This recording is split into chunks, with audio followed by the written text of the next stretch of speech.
What's going on, gardeners? It's Tuesday, October 5th, and it's finally time to transplant our little baby fig seedlings. If you're new to the channel, please consider subscribing and hitting the bell to receive new video notifications, and check out our Amazon storefront and spread shop in the video description for a list of the gardening products I use and awesome custom designed apparel and other gear. Your support is greatly appreciated. When I began this experiment several months ago, never in my wildest dreams did I think I would have this much success on my first try. But I have an incredible number of fig seedlings in here. I count at least 34 different cells of figs that are overflowing with seedlings. And some of my peat pellets sprouted as well. I have seedlings in there. And then in the two 1-gallon containers that I have a monster tree coming up in this one, and some small ones coming up in this one too. So I have a wide assortment of different varieties that I want to share with you, and now I'm going to show you how I'm going to attempt to up-pot these. But before I do that, I want to bring you in for a closer look. So these right here are all of the fig seedlings that I started in my vermiculite. These are obviously the ones I grew indoors in my peat pellets, and I finally got some to germinate and hold true leaves and not wither away and die. And then this was germinated in the old potting mix that I have. This one is a beast right here. Really impressed with this tree right here. That's on its way to becoming a real deal fig tree right there. So really impressed with that. But overwhelmingly, what I need to do is I need to up-pot these into larger trays because they're starting to outgrow the cells. I eventually need to thin these down to the point where there's only one tree per cell, but I don't want to do that in this little bit of vermiculite, because if I were to rip the roots out, I could rip out all of the trees and kill them. So I want to up-pot them into larger containers, let them get a little bit more established, and then thin them as I go. And I counted a total of 42 different cells that I have to up-pot. I'll be up-potting my seedlings into these 3-inch by 3-inch square pots, and I will be nesting them in these bottoms that have open drain holes. That way I can fully acclimate them to the weather, and I can let them sit outside in the rain and they will drain, and I won't have to worry about them getting flooded. So I have to start making my mix. And the mix that I'm going to make is a mixture of just a basic bag potting mix right here and vermiculite. I had great luck with the fig seedlings in vermiculite, so I'm going to blend it, basically eyeball it until it looks right. So it's going to be at least 50-50 potting mix vermiculite. It may even be 2/3 vermiculite to 1/3 potting mix. So I'm going to blend them together just until I get a consistency that I really like. And I'm going to go heavy on the vermiculite because it worked out so well with the seedlings, and it's so good at moisture retention and preventing any kind of damping off or fungal diseases. So I'm going to start pulling out this potting mix, and I'm going to run my hands through it and pull out any big twigs that I don't want. I'm going to get rid of that because we don't want any large twigs to clog up the drain holes in these little tiny containers or to create any voids in those little containers.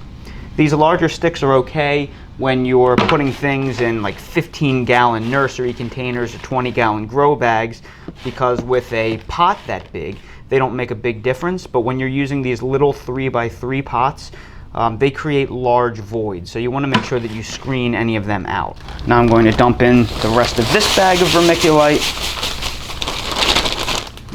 And I'm going to have to open up this big guy right there after I mix all this in. Alright, now I think I finally reached a consistency that I really like. It is mostly vermiculite. And the way you know you have a good soil mix is you can squeeze it together and it kind of holds a little ball like that, but you can't squeeze out any kind of liquid and it'll easily crumble apart. So this is literally exactly what I'm looking for. Very happy with this. Now I'm going to fill up my seed trays about halfway with this mixture. So I filled up all the containers halfway with the mix, and I test potted some of them, and so far it's been very easy. Now that I'm comfortable with the up potting, I'm going to show you exactly how I'm doing it. You'll also notice that I've labeled everything beforehand because I don't want to get any of these selections mixed up. So I want to start off with this peat pellet right here and show you how to do that if you choose to use peat pellets. This is very simple. All you need to do is just pull off the little biodegradable covering. They don't biodegrade very well, that's why I removed them. and you can see there's a little bit of root action right here. Overall, it's looking good. So I'm simply going to gently place that in the mix, move it around a little bit. Then I'm going to take this potting mix and I'm just going to sprinkle it on top. And then I'm going to kind of shift this around a little bit. So I'm going to shake this around so the potting mix settles, press it gently around the edges, and now that I've created voids around the edges, when I give this another shake, the rest of the potting mix is all going to fall in line.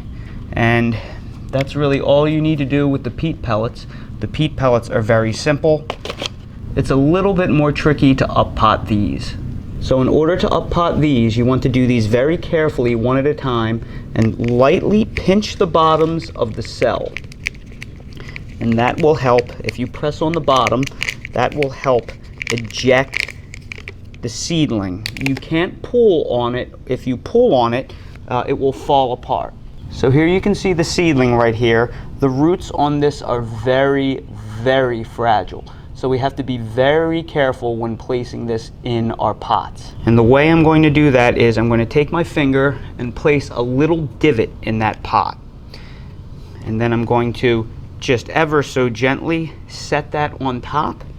And then I'm going to lightly backfill around it with the potting mix just so it holds it in place. And now that that little seed start is held in place, I'm going to press around and I'm going to continue to sprinkle on the potting mix. And shake that around and make sure it's making good contact. You don't want to disturb the roots very much because these little seedlings probably won't do very well with transplant shock. So I'm not going to compact this anymore because the way that these seedlings are going to be compacted, believe it or not, is when I water them in. That is going to sufficiently press the soil or the potting mix down.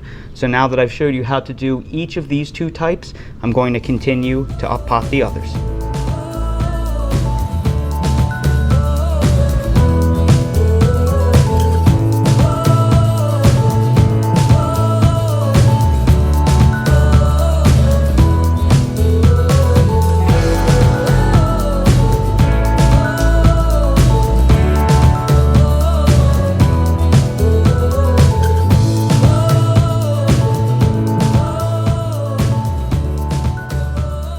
And now I have all of the seedlings up potted and everything looks great. Now they just have to be watered in. And to do that, I'm going to use my secret weapon, which is fish fertilizer. It's a 511 NPK, and I find it is fantastic at helping stop transplant shock. So I'm going to give this a nice shake. And now I'm going to pour a couple of glugs into this 1.5 gallon watering can. And I'm going to fill this up with water completely to the full 1.5 gallon mark, and I'm going to water all of the seedlings in. And this is very important because those seedlings have been in vermiculite for a while and they have been basically living off of the nutrients inside the endocarp, which is that little tiny seed looking thing, and it has enough nutrients for the plants to establish, but basically they're going to start running low. So it's very important that we give them a light fertilizer like fish emulsion that will not burn them, something organic that is soluble and readily available but won't cause any kind of chemical burns like the synthetics will. And now we are going to start watering in the seedlings, and we're going to make sure that we soak them all down very well. And I know it's getting dark out, so it might be hard to see, but we take advantage of every single possible drop of sunlight here on this channel. And I'm making sure to do this in my lawn because the fish emulsion really smells, and I want this to drain in the grass and not get on a concrete patio or something like that. So we're going to gently go over them slowly and give them time to absorb the liquid fish fertilizer. And we'll also feed some of these other trees because I'm sure they could use it by now. And a very certain somebody can smell the fish emulsion from inside the house even though the windows are shut and the air is on. Hey Dale, say hi to everybody. Say hi. So over here I have 2 of the trays and I have them underneath my soffit because we're supposed to get some off and on showers the next couple of days, and I want to protect them and I don't want them to wash out. Then over here I have my third tray also protected underneath the soffit. So as typical, I'm going to let these go for probably a week or two, let them establish, and then I will follow up with all of you on their growth. And probably I also want to teach you how to thin the seedlings as well. What do you think? Is it all safe? There's no bombs around there? No critters running around the yard? Oh, I put the leftover fish emulsion. Oh, look, he found where the fish emulsion was. That nose, it never lies. It's Tuesday, October 12th, and there has been this unusual low pressure system that has been sitting off the coast of the Carolinas for what feels like forever. And as a result, every single day since I transplanted these fig seedlings, it has been overcast.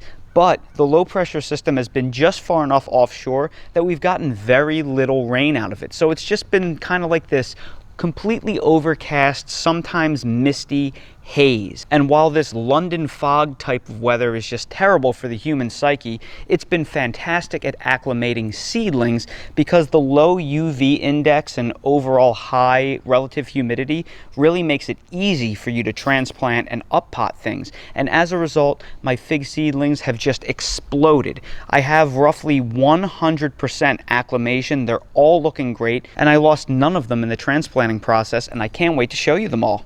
Look at these seedlings, look at them. They just look absolutely beautiful, and I don't know whether it's a combination of the overcast weather, a combination of the soil mix that I made, or just everything going perfectly, but every single one of these seedlings have made it. You can see just how lush and green they are. They're hardened off to the sun, and they're full of true leaves. Now the good news is the overwhelming majority of these seedlings, I only have one fig tree per pot, so that makes them very easy to deal with. However, I do have some pots that have numerous fig trees in them, so I need to start thinning them because I don't want them all to try to compete for the same amount of space. I want to save the largest trees because they are the stronger dominant ones, and I want to prune out the smaller ones, so I'm going to show you how to do that. These two trays of seedlings will make an excellent thinning tutorial. If I look through the seedlings right here, you'll notice that I have many seedlings of varying growth. Right here is a little one, and then here is a really straggly looking one, and then I have some really nice larger ones on the edge. Now it may be tempting to just start trying to yank these out, but keep in mind that the root structures here, they're all intertwined. So if I just start yanking, I may wind up pulling the entire root mass up, or I may wind up permanently damaging the trees. So the way I'm going to handle this is I'm going to prune off the weaker, stragglier, scraggly seedlings that I don't want, and I want to keep the dominant, better growing ones. Now normally when it comes to growing fig trees, you can cut them down to the ground and they will pop right back up from the root ball. But remember, these are just little seedlings with not a whole lot of energy, so chances are they won't be able to recover being chopped down to the ground, just like a tomato or a pepper seedling can't recover when you cut them down to nothing. So the first thing I'm going to do is I'm going to cut off this really scraggly one right here because there's just nothing to that. Then I'm going to cut off this one down at the base. And now I'm left with two really nice seedlings on the edge and one smaller seedling down here in the middle. So again, I'm going to cut off this less dominant seedling, and that will leave me with these two. So I have two options right now. I can either select a dominant seedling right now, or I can let them both grow out a little bit more, knowing that I cut away the clearly weaker seedlings and see which one of these two is the stronger one. And that's what I'm going to elect to do. I'm not going to make my final decision just yet. However, I am going to show you this example one more time. You'll see on this one I have three seedlings that are virtually identical in growth. It's really hard to tell which one of these is the superior seedling. So when you do something like this, you overall just have to look at the sizes of the leaves, and it looks pretty clear to me that this one right here is the dominant seedling. This one is probably the least dominant, so I'm going to cut that out right down at the bottom, and this leaves me with two. Now, difference between this pot, the first pot and the second pot. So these two trees the root spacing is very far apart. So they may be able to establish them a little bit more establish themselves a little bit more without competing. These two trees are right on top of each other. And when I see that, I really don't want those roots intertwining more than they have to. So I'm going to select this seedling right here because it has the largest roots. So I'm going to just cut that one off. And that is going to be the dominant seedling in this pot. And that is how I'm going to overall treat the seedlings. I'm going to chop them down to either 2 if they're spaced far enough apart, or thin them down to 1 if there's too much competition. And now you can see all of my fig seedlings have been thinned to either 1 or 2 seedlings, and in a few instances 3 when the seedlings were still too small and still competing with each other, and they look just beautiful. And that right there is what's proving to be a very effective way to transplant and thin your fig seedlings. Now, I'd like to take a moment to thank every single one of you that has followed this experiment along from the beginning. I know these videos are very intense and lengthy compared to most gardening videos on YouTube, and they're pretty nerdy, and it's a very niche subject. So I really appreciate all of you that are following along. It really takes a lot of dedication, and that means a lot to me. Hopefully this series is proving to be of tremendous value, and hopefully it will inspire many of you to do as I've done and try to breed your own figs, because it's a really amazing natural process. Now, this series is far from over. I still have to grow out all of these fig seedlings down here, and it might take a few years before they fruit. But when it happens, it's going to be pretty amazing, and I'm going to be able to come away with a lot of really interesting varieties, I hope. So everybody, thanks again so much for watching this video. If you found it helpful, please make sure to hit that like button, and of course ring that notification bell so you're notified when more videos like these come out. If you're curious about any of the products I use in my garden, they're all linked in the video description in my Amazon storefront. And while you're there, check out my spread shop for custom made merch to support the channel. Thanks again so much for watching, and I hope to see all of you again on the next video. On today's Adventures with Dale, we sniff every single thing on the boardwalk. It's a nice day, buddy. Hey, Dale, say hi. He's too busy. He's enthralled. So many sniffs out here on the river.